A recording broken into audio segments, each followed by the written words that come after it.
Saturday was 46 was shut down completely because of Moscow. Oh yeah. The group is believed to be pro-Iranian. 19 American airmen were killed while they slept.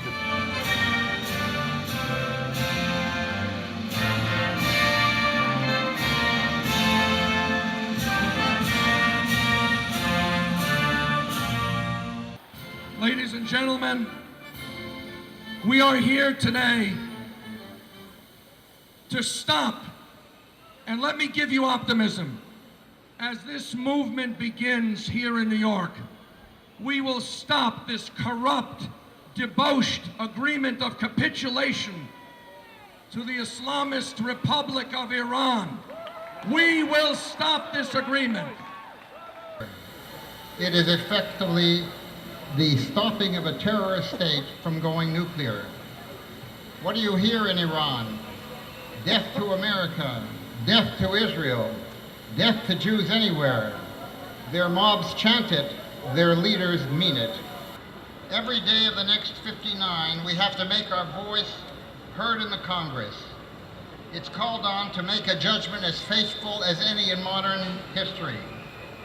The deal does not avoid war. On the contrary, it feeds the flames of war and makes war with Iran more likely. What we have here are the seeds of a vast transformation of the balance of power, away from America's friends and towards America's enemies, and the United States must not contribute to that. President Rouhani, who negotiated this deal with our tireless Secretary of State John Kerry and the five big powers plus Germany. This is President Rouhani speaking back in Tehran after the handshakes in Vienna. At first, the United States wanted us to be limited to 100 centrifuges. Now we will have 6,000. They, that's the United States, wanted restrictions to end some 25 years. Now it's 8. They, the United States, first said we could only have IR-1 centrifuges. Now we can have IR-6, 7, 8 advanced centrifuges. They said, that is the USA, that the heavy water plant at Iraq was to be dismantled. Now it will remain with heavy water under these conditions. Whatever we decide about the nuclear deal, we are letting the Iranian tiger out of the cage. We are ready to feed the beast by approving the release of $140 billion in frozen assets without any commitment on how it will be spent. Please go to the areas that are allotted for us, because those who are protesting us will say they should be allowed to go where they want to go. So please start moving and listen to New York's finest. They're here to protect us. Please. Well, ladies and gentlemen, we're pleased to welcome two great journalists. We won't be able to continue. If you stand there, we'll be shut down. So I'm asking you, I'm doing the best I can. You have to move south. Kill American soldiers. Today, as the U.S. attempts to withdraw from Afghanistan, Iran supports the Taliban.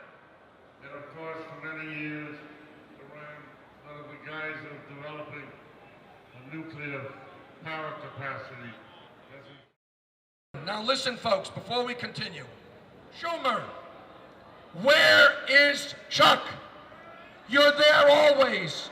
We see you every Sunday, but not this past Sunday. You're there for cereal prices.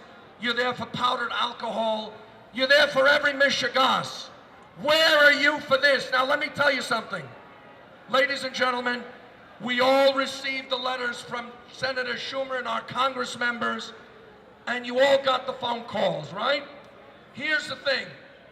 We need 13 Democrats in the Senate and 43 Democrats in the House of Representatives to kill this evil, debauched, capitulatory deal to the evil Republic of Iran. Now, Monica Crowley alluded to the cynicism, the outrageous behavior of this administration. What do I mean? They better get their tuchuses moving and tell their fellow members, we demand that you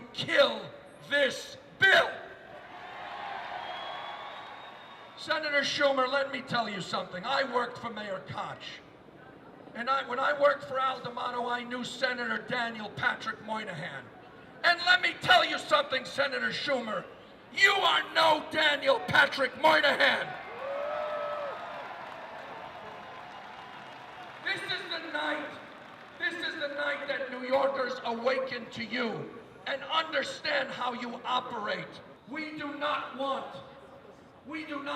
you to give a nice speech on the Senate floor about this debauched agreement and then be silent and say that you're